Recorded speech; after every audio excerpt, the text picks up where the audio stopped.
Hello everyone. क्या हालचाल है आप सभी के दोस्तों। स्वागत है आप सभी का इंजीनियरिंग इनोवेशन यूट्यूब चैनल पर। और आज मैं आप सभी के लिए लेके आ गया हूं 8 फरवरी 2024 का पार्ट नंबर 3। मुझे लगता है कि पार्ट नंबर 1 और पार्ट नंबर 2 में आप लोगों को बहुत मजा आया होगा। हमने टोटल 80 क्वेश्चंस कर लिए हैं और आज ये जो सबसे लेटेस्ट पेपर हुआ है पीजीसीएल डिप्लोमा ट्रेनी का, उसका आखिरी सेट है पार्ट नंबर 3। और इसमें भी हम लोग 40 क्वेश्चंस करने वाले हैं क्योंकि पीजीसीएल में ओवरऑल 120 आते हैं। ठीक है, जैसे ये खत्म हो जाएगा कल से आपको फिर मैं इससे पहले जो पेपर हुआ था वो 5 दिसंबर 2023 को हुआ था, वो वाला सेट हम लोग स्टार्ट कर देंगे। ठीक है, तो आज मैं आपको ये सेट करवाने वाला हूं। बहुत अच्छे अच्छे कॉन्सेप्ट्स हैं, कुछ यूनिक और नए क्वेश्चंस भी हैं। बिल्कुल लेटेस्ट पेपर है चूंकि, और इसका पेपर का लेवल भी थोड़ा टफ था, तो इसमें आपको बहुत सारी चीजें सीखने को मिली होंगी, मुझे ऐसा लगता है। ठीक है, तो चलिए स्टार्ट करते हैं। ओके, तो देखो पहला क्वेश्चन है कि what happens when the control phase voltage of an AC servo motor becomes zero.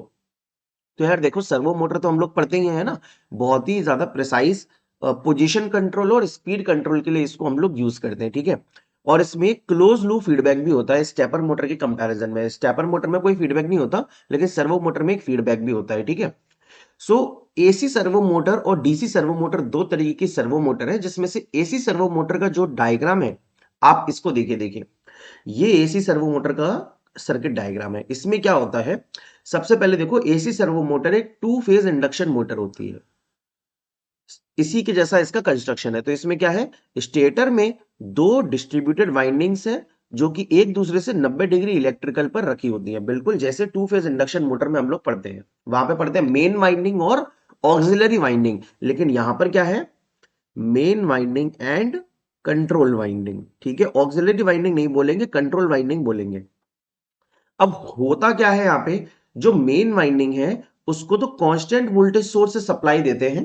ठीक है, लेकिन जो कंट्रोल वाइंडिंग है उसे वेरिएबल वोल्टेज से सप्लाई देते हैं, लेकिन फ्रीक्वेंसी सेम रहती है दोनों की। ठीक है, तो दोनों की सप्लाई अलग अलग है। एक की सप्लाई है कांस्टेंट वोल्टेज सोर्स से और दूसरे की सप्लाई है वेरिएबल वोल्टेज सोर्स से, लेकिन सेम फ्रीक्वेंसी का होना चाहिए। ठीक है, और फेज डिस्प्लेसमेंट दोनों में कितना होगा, 90 डिग्री इलेक्ट्रिकल का। जैसे कि आप देख रहे हो यहाँ पे, ये एंगल 0 पर सप्लाई है इसकी फिक्स्ड वाइंडिंग की या मेन वाइंडिंग की, तो कंट्रोल वाइंडिंग की एंगल 90 डिग्री पर सप्लाई है। ठीक है, तो 90 डिग्री इलेक्ट्रिकल का फेज डिफरेंस आ गया। अब मेन चीज है ये, क्या लिखा है, आउटपुट टॉर्क जो मोटर में पैदा होगा वो रफली प्रोपोर्शनल होता है अप्लाइड कंट्रोल वोल्टेज के। जितना कंट्रोल वोल्टेज लगाओगे उसके हिसाब से टॉर्क चेंज होगा। Then the and the direction of torque is determined by the polarity of the control voltage. अगर आपको कंट्रोल वोल्टेज की पोलैरिटी आप चेंज कर देते हो तो जो टॉर्क का डायरेक्शन लग रहा है रोटर पे वो भी चेंज हो जाता है। तो आंसर हमारा इसी लाइन के अंदर है। तो क्वेश्चन में बोला था कि कंट्रोल फेज वोल्टेज को क्या कर रहे हैं, हम जीरो कर रहे हैं। हमारा जो टॉर्क है वो डायरेक्टली प्रोपोर्शनल है कंट्रोल वोल्टेज के, है ना। अगर ये डायरेक्टली प्रोपोर्शनल है तो अगर हम इसको जीरो कर देंगे कंट्रोल फेज वोल्टेज को, तो टॉर्क भी क्या हो जाएगा, जीरो हो जाएगा। तो मोटर क्या हो जाएगी हमारी, रुक जाएगी। तो आंसर हो जाएगा इसका 4। आया समझ में। अब देखिए, ये भी एक बहुत ही बेहतरीन लेवल का क्वेश्चन है, मैं आपको समझाने की कोशिश करता हूं। देखो, एक एसी वोल्टमीटर रेक्टिफायर टाइप का है। ठीक है, एसी वोल्टमीटर एक रेक्टिफायर टाइप का। तो रेक्टिफायर में क्या लगे होते हैं सर, डायोड्स लगे होते हैं, है ना। How does the bridge rectifier behave when reverse biased. तो बेसिकली जो हमारा रेक्टिफायर डिवाइस है वो हाफ वेव भी हो सकता है और फुल ब्रिज भी हो सकता है। हाफ वेव में, हाफ वेव रेक्टिफायर में 1 डायोड होता है और ब्रिज रेक्टिफायर में 4 डायोड्स होते हैं, ये तो आपको पता ही होगा। अब देखिए यहाँ पे पूरा खेल है रिवर्स बायस का, कि अगर रिवर्स बायस कंडीशन में हम लोग डायोड को ऑपरेट करेंगे तो वो किसकी तरह बिहेव करता है, समझे। देखिए, आपको पता है डायोड फॉरवर्ड बायस में करंट कैरी करता है, रिवर्स बायस में वो ओपन सर्किट रहता है। ठीक है, लेकिन एक चीज समझिए कि जब पीएन जंक्शन डायोड को हम रिवर्स बायस में कनेक्ट करते हैं तो क्या होगा। देखो, ये पी टाइप है, इससे हमने माइनस प्लेट कनेक्ट कर दी बैटरी की। ये एन टाइप है, इससे हमने प्लस प्लेट कनेक्ट की, तो ये रिवर्स बायस में है बिल्कुल।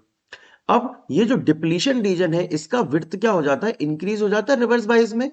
हाँ, तो बेसिकली ये किसकी तरह काम कर रहा है, एक कैपेसिटर की तरह ही तो काम कर रहा है, क्योंकि बीच में है डाइलेक्ट्रिक डिप्लीशन लेयर और आजू बाजू है पॉजिटिव और negative electrodes. P type positive electrode, N type negative electrode, और डाइलेक्ट्रिक रीजन हमारा क्या हो गया, डिप्लीशन रीजन। तो बेसिकली डायोड क्या बन गया, एक कैपेसिटर बन गया। आ गई बात समझ? ठीक है। अब कैपेसिटर का रिएक्टेंस क्या होता है? कैपेसिटर का रिएक्टेंस होता है 1/2πfc। अगर मैं लो फ्रीक्वेंसी की बात करूंगा, 1/2πfc होता है कैपेसिटर का रिएक्टेंस। ठीक है। अब देखो, एट लो फ्रीक्वेंसी पे क्या होगा? फ्रीक्वेंसी अगर कम होगी तो कैपेसिटिव रिएक्टेंस बहुत ज्यादा होगा। लेकिन अगर मैं बात करूंगा एट हाई फ्रीक्वेंसी, तो आप समझ गए होंगे क्वेश्चन का इशारा कहां जा रहा है। हाई फ्रीक्वेंसी, जब फ्रीक्वेंसी की वैल्यू बहुत ज्यादा होगी तो कैपेसिटिव रिएक्टेंस बहुत कम होगा।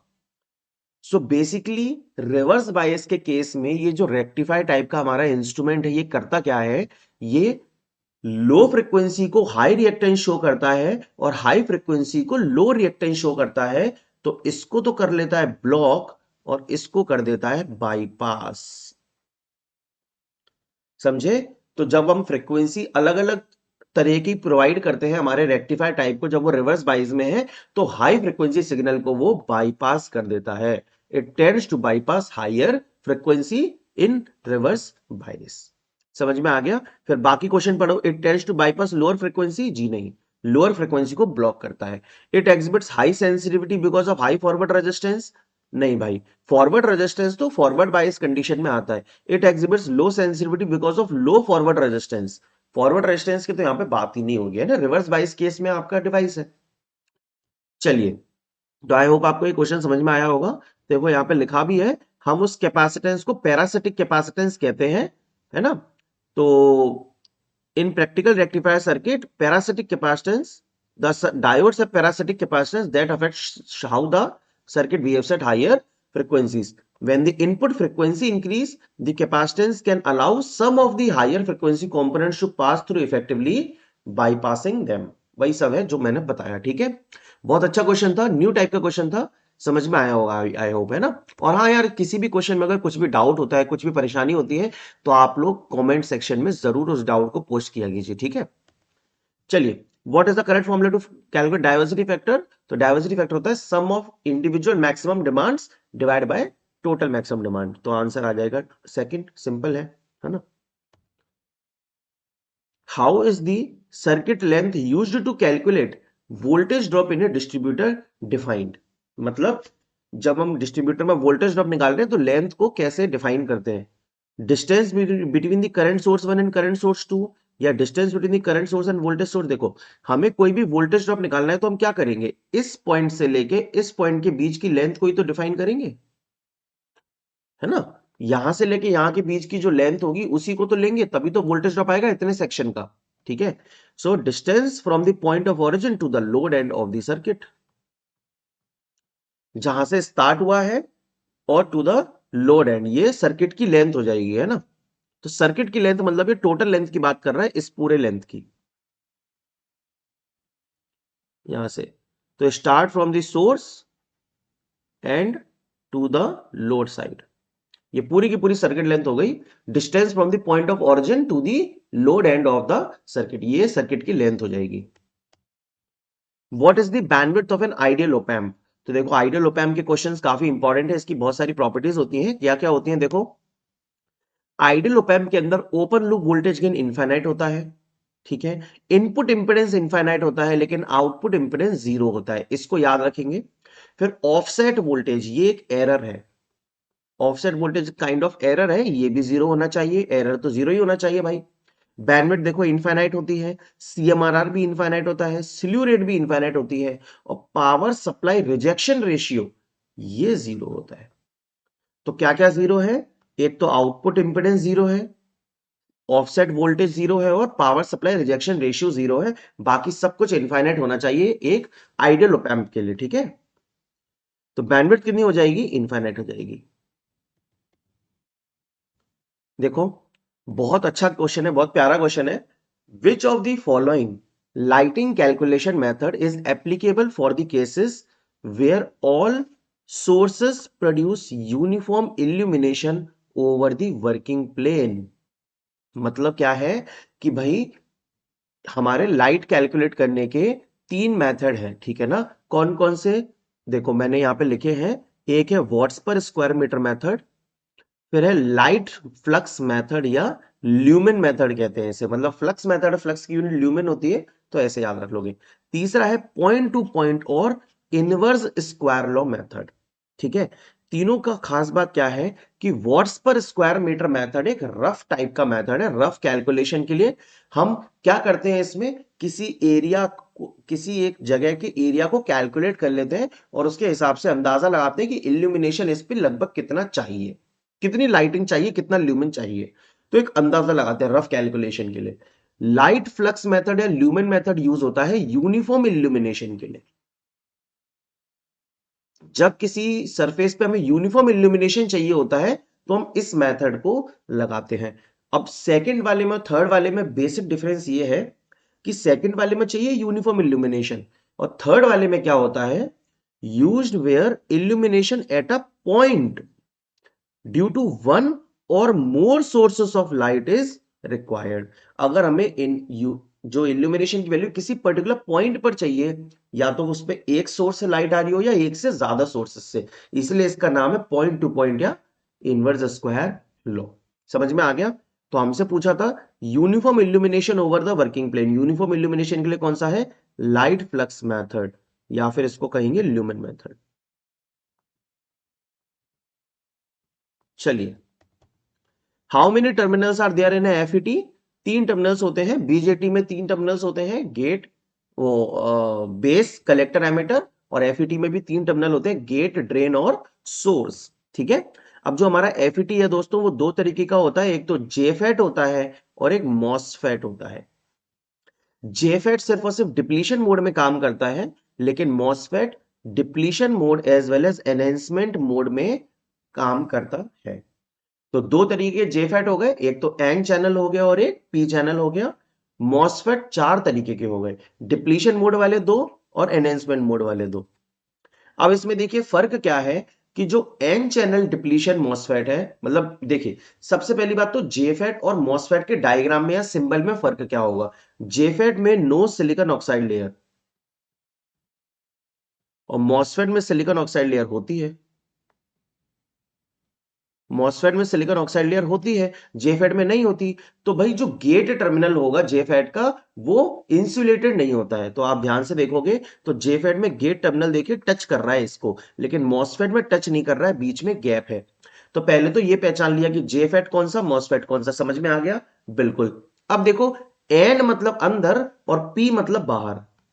एन मतलब अंदर, आप बस इतना याद रखो, एन मतलब अंदर, अंदर, अंदर मतलब इनसाइड। क्या मतलब है, ये एरो का शॉर्टकट है ये। एन मतलब अंदर होता है, ठीक है।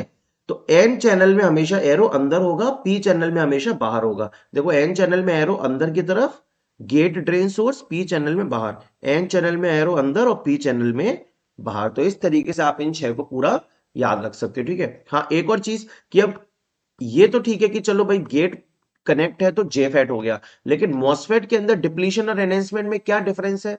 तो देखिए, मॉसफेट में डिप्लीशन मोड जो होता है ना, उसमें ये जो चैनल है ये पहले से प्रेजेंट होता है, तो ये सॉलिड लाइन होगी, लेकिन एनहेंसमेंट मोड में डॉटेड लाइन रहती है, ऐसी पाथ इसका ब्रेक रहता है। ठीक है, तो ये इन सबके बीच में डिफरेंस है। हमसे तो बहुत ही सिंपल क्वेश्चन पूछा था, कितने टर्मिनल्स होते हैं फैट में, तो तीन टर्मिनल्स होते हैं, गेट, ड्रेन एंड सोर्स। ठीक है, मैंने तो आपको बहुत ज्यादा चीजें करवा दी, इस पर्टिकुलर एक डायग्राम से आपके पता नहीं कितने क्वेश्चंस बन सकते हैं। ठीक है, चलिए अब आओ, if there are N nodes in the node method, how many node equations. तो नोड इक्वेशंस होती है एन माइनस वन। ठीक है, देखो ये क्वेश्चन भी अच्छा है, कितने टोटल वाइंडिंग ट्रांसफॉर्मर्स होते हैं, how many total winding transformers are present in a current earth leakage circuit breaker. देखो current earth leakage circuit breaker को हम लोग आरसीसीबी भी कहते हैं। रॉयल चैलेंजर्स बैंगलोर नहीं है ये रेसिडुअल सर्किट करंट ब्रेकर है। ठीक है, तो देखिए आरसीडी या आरसीसीबी, रेसिडुअल करंट डिवाइस या रेसिडुअल करंट सर्किट ब्रेकर। देखिए, आप इसका डायग्राम देख सकते हो, यहां पे लिखा है कि एक मेन सप्लाई है हमारे पास, इसमें दो वायर हैं, एक लाइन वायर और एक neutral wire, live and neutral, line भी कह सकते हैं। अब देखो क्या है कि यहां से आगे चलेंगे तो हमारे पास ऐसे जाके एक मेन कॉइल ये रही, लाइन वायर से लोड लगा है, फिर वापस जब करंट आएगा तो एक कॉइल ये रही। तो बेसिकली एक आरसीसीबी में दो प्राइमरी वाइंडिंग होती है, एक तो ये मेन कॉइल और एक न्यूट्रल कॉइल। ठीक है, अब ये टॉरॉइड टाइप का कोर है ट्रांसफार्मर की, और एक सेकेंडरी वाइंडिंग होती है जो कि है ये वाली, जिससे हमारा ट्रिप कॉइल या रिले जुड़ी होगी, जो कि सिग्नल देगी कि हाँ भाई कहीं ना कहीं लीकेज हुआ है। तो समझ में आ गया। तो कितनी वाइंडिंग का ट्रांसफार्मर है हमारा? 3 वाइंडिंग का ट्रांसफार्मर है।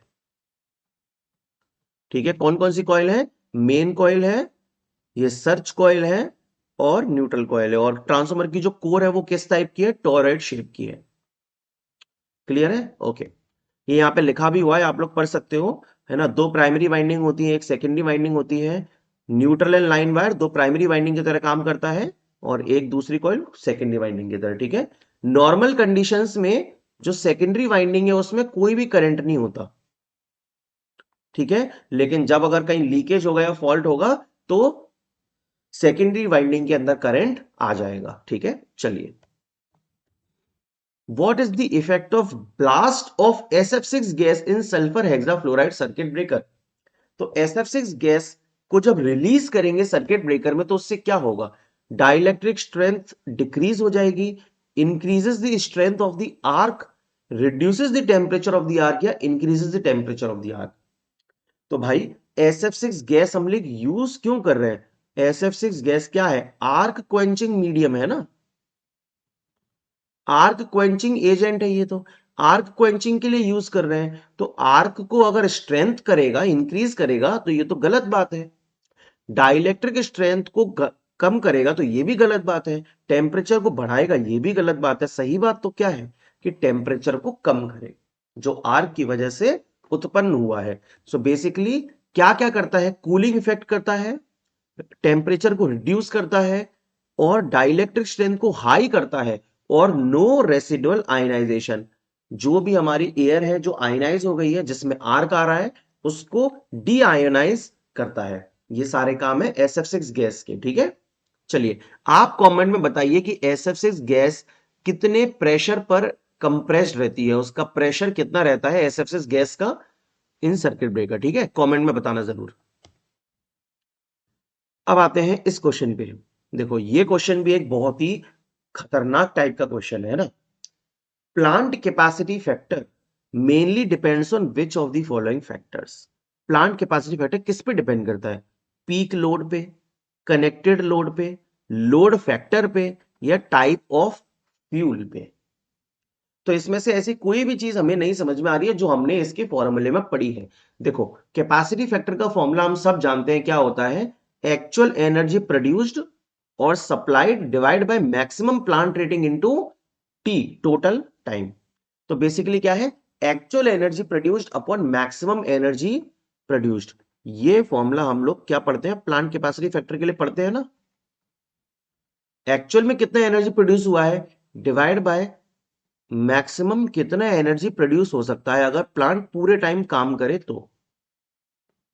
प्लांट कैपेसिटी फैक्टर है ये। ठीक है, चलिए अब देखो यार, इस फॉर्मूले से तो इस क्वेश्चन का कुछ नहीं होगा। अब ये जो ग्राफ है ये क्या बता रहा है? ये आपको बता रहा है अलग अलग प्लांट्स की कैपेसिटी बता रहा है।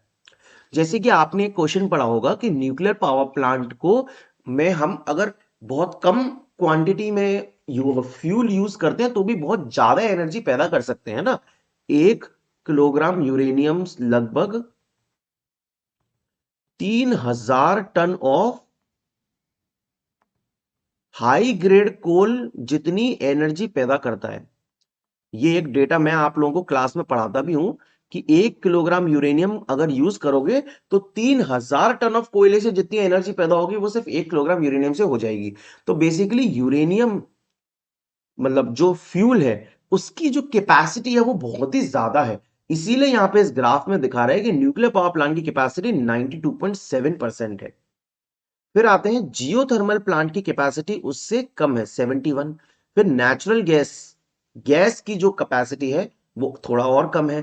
कोयले की कैपेसिटी जो है वो इससे भी कम है। हाइड्रो पावर की कैपेसिटी और कम है, विंड की और कम है, और सोलर की कैपेसिटी तो सबसे कम है। तो याद हमें ये नहीं करना है, हमें ये समझना है कि अलग अलग टाइप के फ्यूल को चूज करने से जो प्लांट हम डिजाइन कर रहे हैं उसकी कैपेसिटी अलग अलग चेंज होगी। तो न्यूक्लियर पावर प्लांट की कैपेसिटी डिफरेंट रहती है, सबसे ज्यादा रहती है, और प्लांट्स की कैपेसिटी जिस तरीके का फ्यूल यूज करोगे उस हिसाब से चेंज हो जाएगी। सो बेसिकली यहां पर आंसर होगा type of fuel. Plant capacity factor किस पे डिपेंड करता है? टाइप ऑफ फ्यूल पे डिपेंड करता है। ठीक है, बहुत ही अच्छा और सॉलिड क्वेश्चन था ये, एकदम new. What is the form factor of a single phase ideal transformer? अब भाई ट्रांसफॉर्मर का फॉर्म फैक्टर कब पढ़ने लगे? तो देखो ट्रांसफॉर्मर के अंदर जो करंट होगी वो कैसी होगी? मैग्नेटाइजिंग करंट, साइनसोइडल ही तो होगी, आइडियल ट्रांसफॉर्मर है ना। तो साइनसोइडल करंट होगी, और साइनसोइडल करंट का जो फॉर्म फैक्टर होगा ऑब्वियस सी बात है वो कितना होगा? 1.11 होगा। ठीक है, what is the z parameter of a linear time invariant to port network? To port network में z पैरामीटर क्या होता है? तो z पैरामीटर तो ओपन सर्किट इंपेडेंस पैरामीटर होता है ना। क्या इक्वेशन होती है? v1 equal to z11 i1 plus z12 i2, और v2 equal to z21 i1 plus z22 i2। तो अगर मान लीजिए हमें z11 निकालना है तो क्या होगा? ये v1 upon i1 when i2 is 0। तो ये क्या है? ओपन सर्किट, क्योंकि करंट जीरो करी है तो ओपन सर्किट हुआ है, और इंपेडेंस पैरामीटर है। Which of the following is a mandatory condition for parallel operation of transformer? तो देखो डिफरेंट पोलैरिटी होनी चाहिए, नहीं। डिफरेंट फेज सीक्वेंस, नहीं। 90 डिग्री फेज शिफ्ट, नहीं। फेज शिफ्ट बिल्कुल सेम होना चाहिए, सेम फेज शिफ्ट एंगल होना चाहिए हमारे दोनों पैरेलल ट्रांसफॉर्मर्स की सेकेंडरीज में।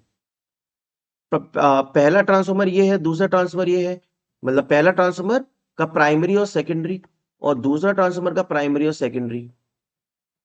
तो ये जो सेकेंडरी सेकेंडरी है इनके बीच में जो फेज शिफ्ट है ये 0 डिग्री होना चाहिए। इनका जो फेज डिफरेंस है वो 0 होना चाहिए, दोनों सेम फेज में होनी चाहिए। ठीक है, चलिए। What happens to the unused steam in a boiling water reactor plant? Steam का काम है टरबाइन को घुमाना। अब टरबाइन घूम गई तो अनयूज स्टीम को हम लोग क्या कर लेते हैं? कंडेंस कर लेते हैं। It is condensed into the water. What is the power factor of a parallel AC circuit at resonance? तो चाहे सीरीज आरएलसी सर्किट हो, चाहे पैरेलल आरएलसी सर्किट हो दोस्त, एट रेजोनेंस पावर फैक्टर क्या रहता है? पावर फैक्टर दोनों का यूनिटी ही रहता है। ठीक है, चलिए, okay. How is form factor mathematically express? तो फॉर्म फैक्टर क्या होता है? किसी भी वोल्टेज का आरएमएस अपॉन एवरेज, या फिर करंट का कह दीजिए, करंट का RMS voltage value upon average value. Average मतलब डीसी वैल्यू। तो root mean square value of current divide by average value of alternating current. जी हाँ, चलिए, average value upon root mean square नहीं, root mean square value of current divide by, यहां पे क्या बोल रहा है? Root mean square value of current दे रहा है और average value of alternating voltage दे रहा है, जो कि गलत है ना। करंट करंट या voltage voltage. What is the output if both inputs of an XNOR gate are at opposite logic level? तो देखो यार, XOR और XNOR दो टाइप के गेट होते हैं।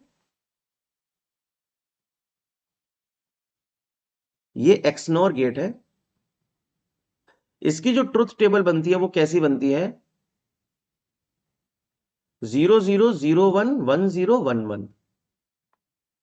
तो बेसिकली देखो XOR गेट के अंदर क्या होता है, जब दोनों इनपुट सेम होते हैं ना तब आउटपुट हाई आता है। तो यहां पे 0 0 पे 1 मिलेगा, 1 1 पे 0 मिलेगा, 1 1 पे भी 1 मिलेगा, 0 1 पे 0 मिलेगा, और 1 0 पे 0 मिलेगा। मतलब सेम इनपुट के लिए क्या रहता है? हाई रहता है लॉजिक।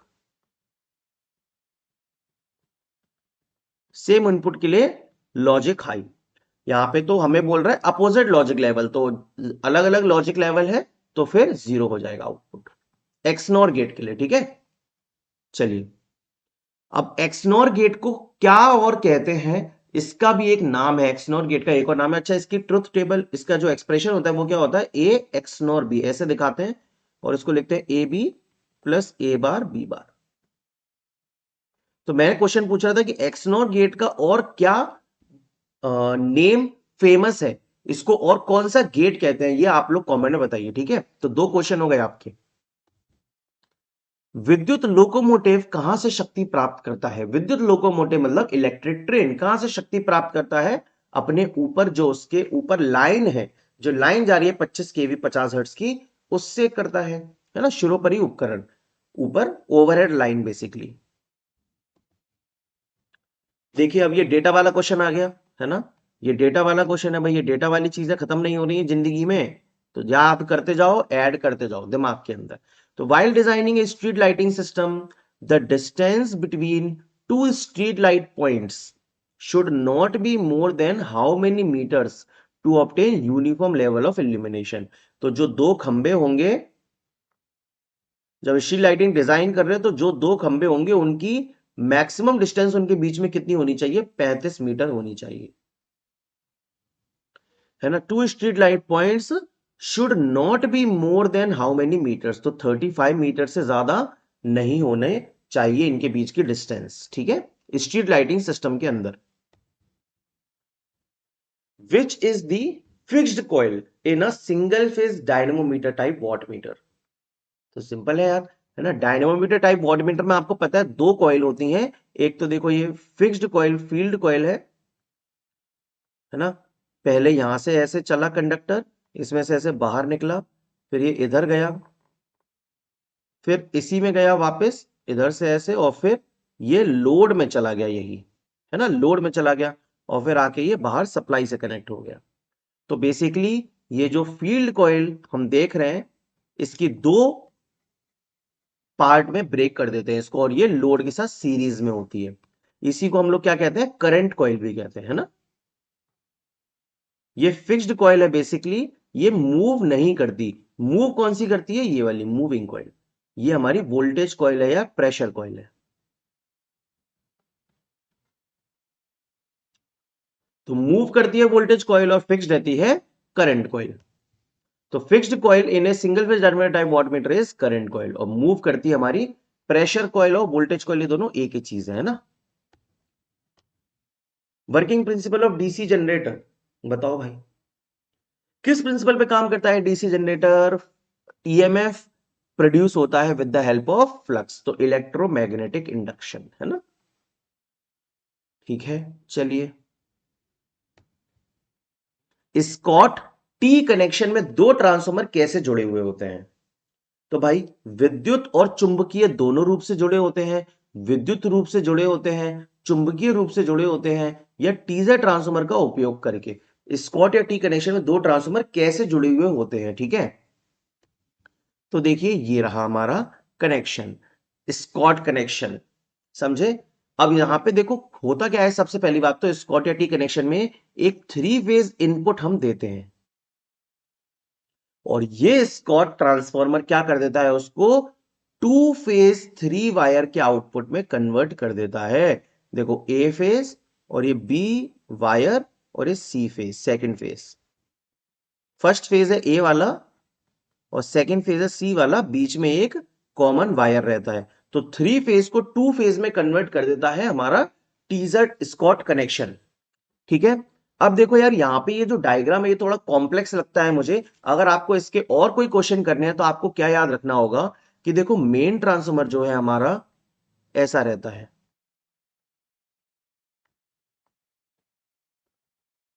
ठीक है। ये मेन ट्रांसफार्मर है, इसमें क्या है, इसमें नंबर ऑफ टर्न्स प्राइमरी के N1 है और सेकेंडरी के N2 है। लेकिन अगर यहीं पे मैं टीजर ट्रांसफार्मर की बात करूंगा,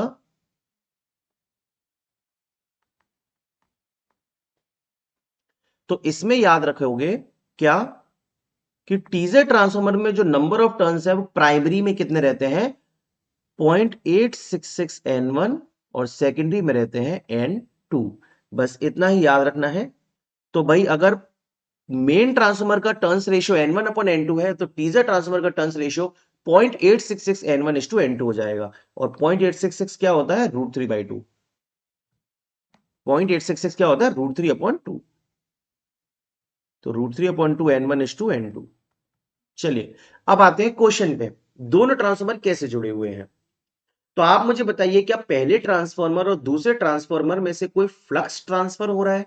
आप इस कनेक्शन को देखिए ना, ये जो मेन ट्रांसफार्मर है आपका, ये कैसे कनेक्ट है, करंट कॉमन है ना इनके बीच में, क्या कोई फ्लक्स ट्रांसफर हो रहा है क्या यहां से? नहीं, ये इनका फ्लक्स अपना अलग है, इनकी कोर अपनी अलग है, और मेन ट्रांसफार्मर की कोर अपनी अलग है।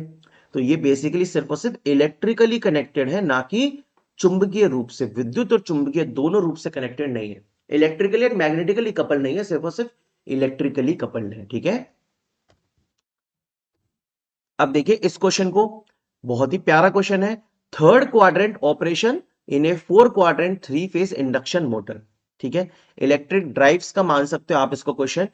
हमारी जो मशीन है वो 4 क्वाड्रेंट में 4 अलग अलग तरीके से परफॉर्म करती है। ठीक है, जैसे कि यहां पे समझना क्या है सबसे पहले, कि ये देखो वाई एक्सेस पे स्पीड होता है और एक्स एक्सेस पे टॉर्क होता है।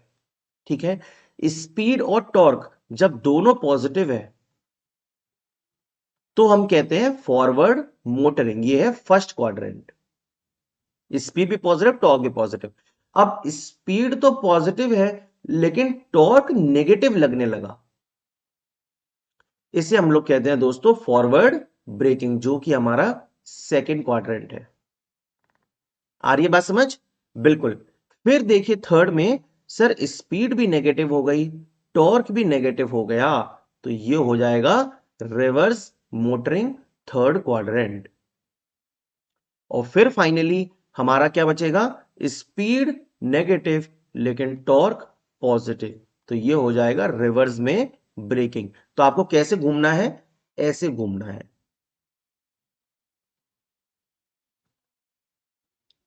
कैसे घूमना है, एंटी क्लॉकवाइज घूमना है। एंटी क्लॉकवाइज आपको घूमना है, forward motoring, forward braking, reverse motoring और रिवर्स ब्रेकिंग। याद हो गया? बिल्कुल याद हो गया। ठीक है, forward motoring, forward braking, reverse motoring, reverse braking, anti clockwise घूमेंगे। अब यहां पे ये सब क्या लिखा है, तो बता रहा है कि मोटरिंग मोड में क्या होता है, मोटर की तरह काम कर रहा है तो इलेक्ट्रिकल एनर्जी मैकेनिकल एनर्जी में कन्वर्ट होती है, और ब्रेकिंग में काम कर रहा है तो वापस वही मैकेनिकल एनर्जी इलेक्ट्रिकल एनर्जी में कन्वर्ट होने लगती है। अब पावर बराबर होता है स्पीड इंटू टॉर्क, तो ये क्वेश्चन आपको पेपर में पूछ सकता है कि पावर पॉजिटिव का क्या मतलब है। पावर पॉजिटिव का मतलब है कि मोटरिंग रीजन हो रहा है, और पावर नेगेटिव का मतलब है कि ब्रेकिंग रीजन चल रहा है। ठीक है, तो यहां पे देखो, यहां पे क्या होगी, पावर पॉजिटिव होगी, तो मोटरिंग रीजन यहां पे क्या होगी, एक चीज नेगेटिव है टॉर्क, तो पावर नेगेटिव, तो ब्रेकिंग रीजन यहां पे दोनों ही नेगेटिव है, तो पावर पॉजिटिव मतलब मोटरिंग, और यहां पर पावर नेगेटिव मतलब ब्रेकिंग। तो आंसर क्या आ गया, थर्ड क्वाड्रेंट में क्या होगा, रिवर्स मोटरिंग ऑपरेशन परफॉर्म होगा। ये देखिए सिग्नलिंग सिस्टम का क्वेश्चन कह लीजिए, लाप्लास ट्रांसफॉर्म का कह लीजिए। As per scaling theorem, if k is a constant then what will be the Laplace transform of kft। तो देखो, लाप्लास ट्रांसफॉर्म ऑफ kft बराबर k गलत, kft बराबर kfs सही है। अगर हम 2 times of F of T का लाप्लास लेंगे तो 2 times of F of S मिलेगा। अगर मैं 8 times of you of T का लाप्लास लूंगा तो 8 टाइम्स ऑफ यूनिट स्टेप का लाप्लास 1 अपॉन एस होता है, तो 8 इंटू 1 अपॉन एस मिलेगा। ठीक है, तो के टाइम्स एफ ऑफ टी का के टाइम्स एफ एस। अब देखिए, what is the rule for block diagram reduction of parallelly connected blocks. तो जो ब्लॉक्स पैरेलल कनेक्ट होते हैं तो उनको कैसे रिड्यूस करते हैं, आपको पता ही होगा। देखो पैरेलल कनेक्शन में ब्लॉक्स क्या हो जाते हैं, ऐड हो जाते हैं, उनका गेन गेन ऐड हो जाता है, और कैस्केड कनेक्शन के अंदर उनका गेन क्या हो जाता है, मल्टीप्लाई हो जाता है। ठीक है, तो क्या बोलेंगे, overall transfer function of all the blocks is the multiplication of the transfer function, जी नहीं। इज द डिवीजन मल्टीप्लीकेशन, जी नहीं। वेक्टर सम, नहीं। Will be addition of the transfer function of each block. ठीक है, दोनों ट्रांसफर फंक्शन का add हो जाएगा जब पैरेलल में होंगे तो। ये क्या क्वेश्चन है, स्लिप 3% दे रखा है, सिंक्रोनस स्पीड 750 है, तो एक्चुअल स्पीड निकालनी है। बहुत ही सिंपल क्वेश्चन है, ns into 1 minus S, 750 into 1 minus 0.03, ये आ जाएगा 727.5। आप ऐसे भी सोच सकते हो कि अब आपको नहीं समझ में आ रहा कि सर 750 को मैं 0.9 से कैसे 0.97 से कैसे मल्टीप्लाई करूंगा, तो बहुत मुश्किल हो जाएगा। तो ऐसे भी सोच सकते हो कि भाई 750 आरपीएम का 3% कम करना है। तो 750 आरपीएम का 3% कितना हो गया? 750 का 1% हो गया 7.5, 2% हो गया 15, 3% हो गया 22.5। तो 750 में से 22.5 घटा दो, 727.5 आरपीएम बचेगा। What is the zero of the given transfer function g of z0 equals to 0? तो यार देखो ये क्या है क्वेश्चन, दिखने में बड़ा अजीब सा लग रहा है लेकिन ऐसा कुछ है नहीं। आप समझिए बात, अगर मान लीजिए मेरे पास एक ट्रांसफर फंक्शन है ना, g of s transfer function है मेरे पास n of s upon d of s। मतलब एक ट्रांसफर फंक्शन है जिसमें कुछ न्यूमरेटर भी है और कुछ डिनोमिनेटर भी है। तो अगर मैं न्यूमरेटर को जीरो करूंगा तो मेरे क्या निकलेंगे सर? जीरोस निकलेंगे ट्रांसफर फंक्शन के। और अगर मैं डिनोमिनेटर को जीरो करता हूं तो क्या निकलेंगे सर? पोल्स निकलेंगे ट्रांसफर फंक्शन के। समझे? अब एक बात बताओ, मान लीजिए मैंने कोई ट्रांसफर फंक्शन ले लिया s plus one upon S plus two S plus three. So basically इसमें जो जीरोस है वो किस पर है?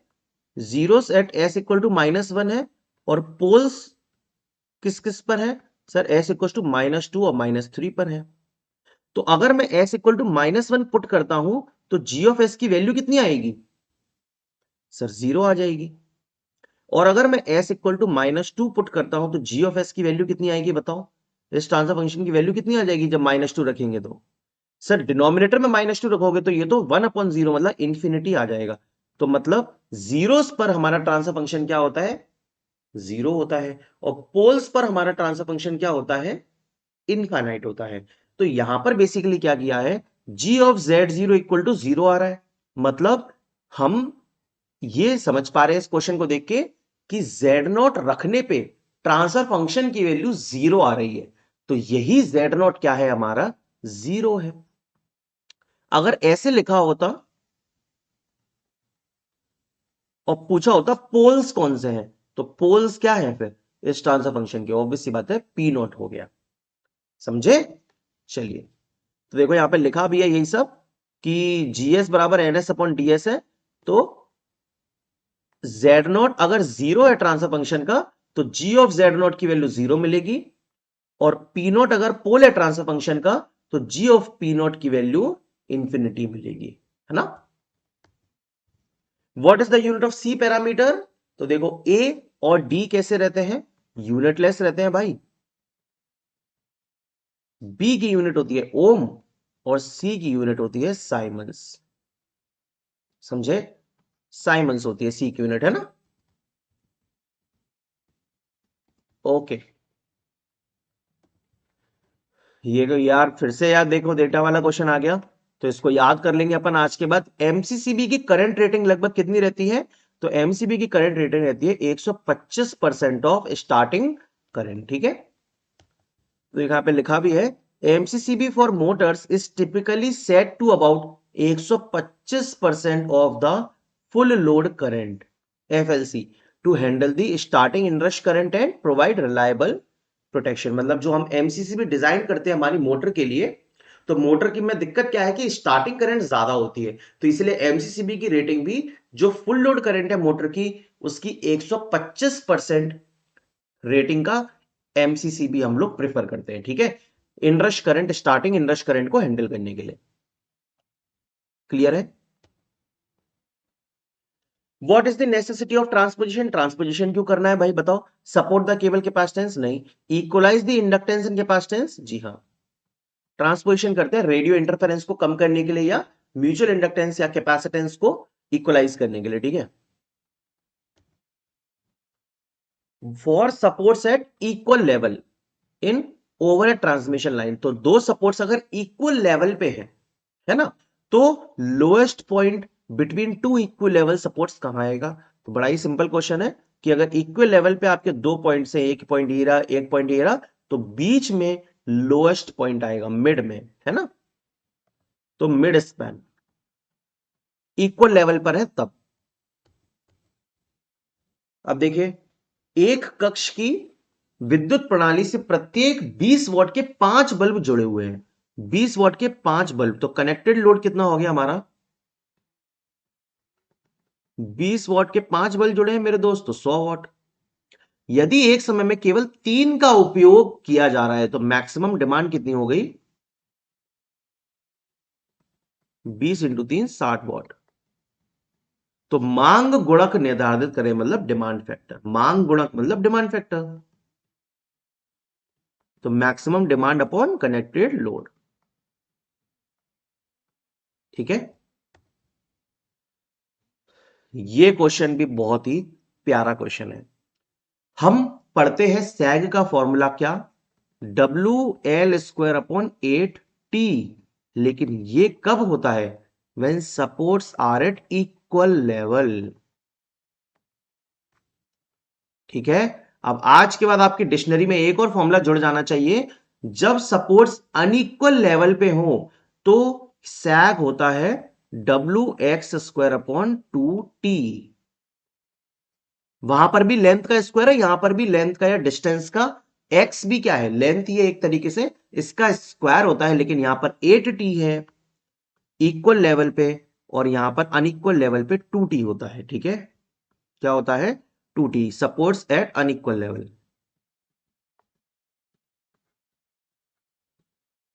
अब है क्या चीज, देखो मैंने आपको एक और फॉर्मूला बताया हुआ है जब पढ़ाया था अपनी क्लासेस में। तो देखिए ए और बी ये दो लेवल हैं। इसमें होता क्या है कि भाई देखिए, एक डिस्टेंस है x1, मतलब ये लोएस्ट पॉइंट है कंडक्टर का। ठीक है, पहली बात। अब ए से लेके इस लोएस्ट पॉइंट की दूरी है x1, और इस बी से लेके इस लोएस्ट पॉइंट की दूरी है x2, और x1 प्लस x2 से मिलके बना है l। समझे? तो यहां पे चीजें कैसे वेरी करेंगी? अगर मैं ए पॉइंट के लिए सेग निकालना चाहता हूं, S1 निकालना चाहता हूं, तो वो आएगा WX1² अपॉन 2T। जब बी पॉइंट के लिए सेग निकालना चाहता हूं तो वो आएगा WX2² अपॉन 2T। सेग 1 के लिए WX1², सेग 2 के लिए WX2²। तो इन दोनों का डिफरेंस अगर निकालेंगे तो आएगा WL upon 2T X2 minus X1। तो मैं यहां पे लिख देता हूं, अगर S2 माइनस S1 लिखोगे तो WL upon 2T into X2 minus X1 हो जाता है। L क्या है आपको पता ही है, L है X2 प्लस X1। L है X2 प्लस X1। ठीक है, तो इस तरीके से ये चीजें वेरी करती हैं। ठीक है, WL upon 2T X2 minus X1। अब दोनों जो सैग है S2 और S1, इनका डिफरेंस क्या है? ये हाइट h। S2 का डिफरेंस और S1 का डिफरेंस क्या है? Height. Height between the towers है ना। h क्या है? Difference in level between two supports. तो इसी h को हम WL upon 2T X2 minus X1 लिख सकते हैं। ठीक है, तो आपको ये याद रखने होंगे फॉर्मूलास, ये भी और ये दोनों तो क्लियर ही है। ठीक है, चलिए, तो ये अनइक्वल लेवल का सारा फॉर्मूला आपका तैयार हो गया। आंसर है इसका 3, WX² अपॉन 2T।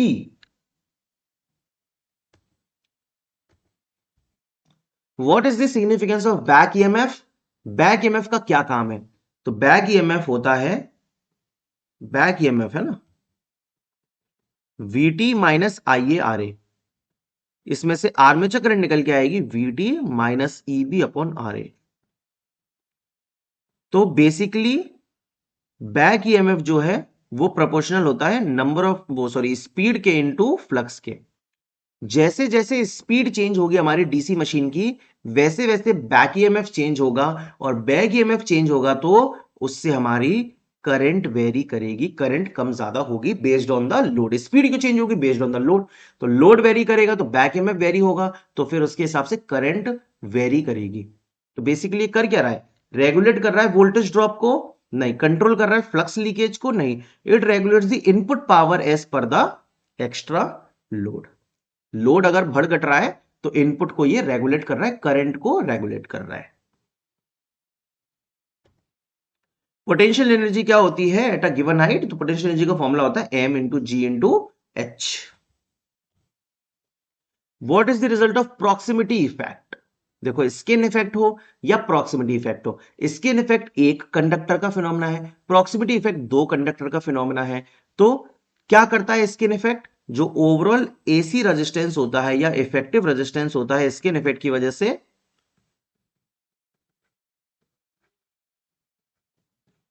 वो इंक्रीज हो जाता है। तो स्किन इफेक्ट हो दोस्त या फिर प्रॉक्सिमिटी इफेक्ट हो, दोनों की वजह से एसी रेजिस्टेंस या इफेक्टिव रेजिस्टेंस हमारा इंक्रीज हो जाता है, increment of the apparent resistance of the conductor. फिर देखो, जल विद्युत ऊर्जा संयंत्र मतलब हाइड्रोइलेक्ट्रिक पावर प्लांट में सर्ज टंकी का क्या उपयोग है? तो ये पेनस्टॉक के अंदर प्रेशर को हैंडल करता है। ठीक है, जल प्रवाह दर को नियंत्रित करना नहीं, जल प्रवाह दर में बदलाव करना नहीं, ये फ्लो रेट है। जल प्रवाह दर मतलब फ्लो रेट नहीं। पानी के धमधमाहट रव का प्रतिकार करना या प्रणाली में दाब परिवर्तन को नियंत्रित करना मतलब प्रेशर को। सॉरी, तो फोर्थ आंसर आ जाएगा इसका। अब देखो, which two port network parameter is called the short circuit driving point input admittance. ठीक है, short circuit driving point input admittance. Open circuit हो गए इंपिडेंस, शॉर्ट सर्किट हो गए एडमिटेंस। अब देखो, ये इक्वेशन होती है एडमिटेंस पैरामीटर की। I1 बराबर y11 v1 प्लस का y12 v2 और I2 बराबर y21 v1 प्लस का y22 v2। देखो समझ लो, जो y11 होगा वो कैसे निकलेगा सर? I1 upon v1 when v2 equal to 0। तो क्या हुआ, ये शॉर्ट सर्किट किया, 1-1 हो या 2-2 हो, इसे बोलेंगे ड्राइविंग पॉइंट। और ये क्या है? Short circuit driving point. 1-1 कौन सा पोर्ट होगा? इनपुट पोर्ट, तो ये इनपुट एडमिटेंस। इसी तरीके से y22 क्या हो जाएगा? ये हो जाएगा I2 upon v2 when v1 is 0। तो ये हो जाएगा शॉर्ट सर्किट, 1-1 हो या 2-2 हो तो ड्राइविंग पॉइंट लिखना है, और सेकंड पोर्ट हमारा आउटपुट पोर्ट होता है, तो ये आउटपुट एडमिटेंस। इसी तरीके से अगर मैं y12 को लिखूंगा तो ये बनेगा I1 अपॉन v2। कब? जब v1 0 हो। I1 अपॉन v2 जब v1 0 है ना, तो ये क्या है? 1 और 2 के बीच का रिलेशन है, तो इसे बोलेंगे शॉर्ट सर्किट ट्रांसफर एडमिटेंस। ठीक है, और y21 को भी क्या बोल देंगे? I2 upon v1 when v2 0। ये हो जाएगा शॉर्ट सर्किट ट्रांसफर एडमिटेंस, क्योंकि दो पोर्ट के बीच का रिलेशन है तो ट्रांसफर एडमिटेंस हो जाएगा। ठीक है, एक ड्राइविंग पॉइंट एडमिटेंस और एक ट्रांसफर एडमिटेंस। अब सर दोनों वैल्यू तो सेम ही लिखी है, शॉर्ट सर्किट ट्रांसफर एडमिटेंस, तो इनमें फर्क क्या है? तो देखो, अब फर्क आ जाएगा कि ये कौन सा ट्रांसफर कर रहा है। देखो, हमारा जो वैल्यू होता है ये आउटपुट अपन इनपुट होता है। क्या होना चाहिए? बेसिकली आउटपुट अपन इनपुट।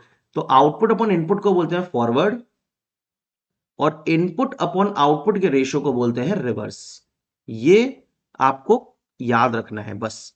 आउटपुट अपॉन इनपुट के रेशियो को फॉरवर्ड बोला जाता है और इनपुट अपॉन आउटपुट के रेशियो को रिवर्स बोला जाता है दोस्त।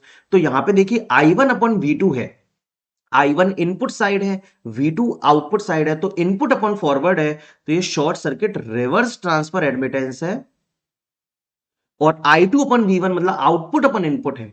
2 पोर्ट ऊपर है मतलब आउटपुट साइड ऊपर है, और 1 पोर्ट इनपुट है, तो ये क्या हो गया?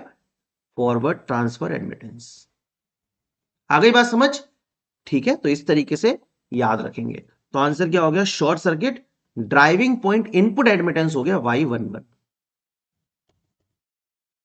What happens to the resultant voltage if a synchronous motor is loaded with constant excitation? तो रिजल्टेंट वोल्टेज के साथ क्या होगा अगर सिंक्रोनस मोटर को लोड करेंगे? इज लोडेड मतलब लोड इंक्रीज कर रहे हैं, लेकिन कांस्टेंट एक्साइटेशन है, एक्साइटेशन चेंज नहीं कर रहे, तो रिजल्टेंट वोल्टेज के साथ क्या होगा? अब पहली बात तो ये रिजल्टेंट वोल्टेज ही क्या होता है यही समझ लीजिए, बस क्वेश्चन भी आंसर आ जाएगा।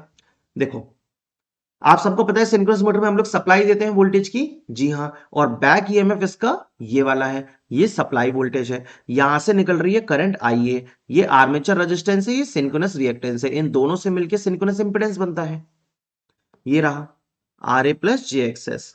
अब मैं इसमें अगर KVL लगाऊंगा और करंट लिखूंगा तो क्या लिखूंगा? V minus EB upon ZS, पूरा का पूरा इंपेडेंस। और ये जो V माइनस EB है इसे ही हम लोग रिजल्टेंट वोल्टेज बोल देते हैं। तो हम लोग क्या देख रहे हैं कि IA प्रोपोर्शनल है रिजल्टेंट वोल्टेज के। तो आप भी मुझे बताइए, जब मैं एक सिंक्रोनस मोटर में लोड को बढ़ाऊंगा, क्या करूंगा, सिंक्रोनस मोटर में लोड को बढ़ाऊंगा, तो भाई लोड बढ़ाऊंगा तो आर्मेचर करंट बढ़ेगा, तो रिजल्टेंट वोल्टेज भी क्या होगा, बरखुरदार मैग्नीट्यूड में इंक्रीज ही तो होगा, तो इट इंक्रीजेस। ठीक है, ओके। एंड इसी के साथ ओ भाई, हमारा ये एक और शानदार लेक्चर यहां पे खत्म हुआ, और मैंने एक पूरा का पूरा पेपर 8 फरवरी 2024 का, जो सबसे लेटेस्ट और बहुत टफ पेपर माना जा रहा था पीजीसीएल की हिस्ट्री का, वो कंप्लीटली डिस्कस कर दिया है।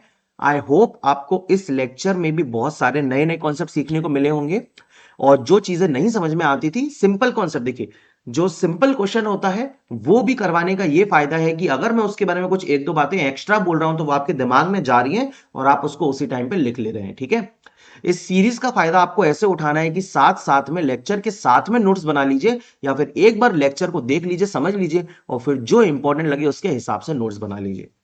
ठीक है, कैसा लगा लेक्चर यार, कमेंट में जरूर बताइए, और जो भी डाउट होता है किसी भी क्वेश्चन में अगर नहीं समझ में आता है तो मैं उस क्वेश्चन को फिर से अगली क्लास में आपको समझाने की कोशिश करूंगा, आप जरूर कमेंट में पूछ लीजिए। ठीक है, अगर किसी भी क्वेश्चन में डाउट होता है तो पेन कॉपी लेके बैठिए साथ में, कि अगर किसी क्वेश्चन में डाउट होता है तो पॉज कर लीजिए वीडियो को और उसको वहीं लिख लीजिए उसी टाइम पे। ठीक है, कि हाँ सर ये डाउट था यार, क्योंकि पूरा लेक्चर खत्म होगा तो हम डाउट ही भूल जाएंगे। तो इस तरीके से अपना सीरीज रहेगा। कल से आपको वीडियो मिलेंगी 5 दिसंबर 2023 के एग्जाम की। कैसा लगा जरूर बताइए, और मेरी मेहनत अगर लग रही है आपको कि भाई इसमें मेहनत है, तो भाई फटाफट से वीडियो को लाइक भी कर देना, और प्लीज अपनी स्टूडेंट कम्युनिटी में शेयर करिए। इस वीडियो पे जितने व्यूज आएंगे मेरे को उतना ज्यादा मोटिवेशन मिलेगा, और मैं आप लोगों के लिए और भी बहुत कुछ करूंगा यूट्यूब कम्युनिटी के लिए। ठीक है, thank you so much, bye bye.